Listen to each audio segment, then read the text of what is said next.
أسعد الله أوقاتكم أصدقائي. أتمنى منكم دعمنا بالضغط على زر الإعجاب والاشتراك بالقناة وتفعيل زر الجرس كي يصلكم كل جديد. في كل بطولة يخوضها منتخبات اليمن للفئات السنية نجد بروز مواهب يمنية بين تلك المنتخبات، حيث برزت مواهب كثيرة أمثال النجم عادل عباس، أنور الطريقي، وعبد الرحمن الخضر، وعبد العزيز مصنوم، وعصام ردمان، وكريم حمدي، والكثير من المواهب.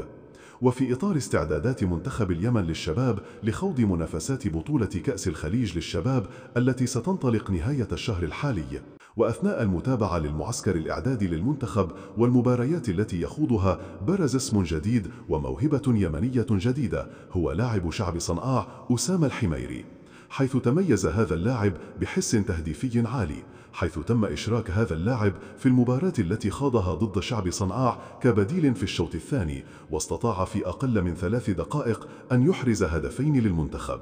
حيث تعاني المنتخبات اليمنية من الهداف واللمسة الأخيرة، فأصبح الأمل كبير في هذا اللاعب في أن يكون ختام اللمسة الأخيرة لمنتخب اليمن للشباب في الاستحقاقات القادمة. بالتوفيق لهذا اللاعب.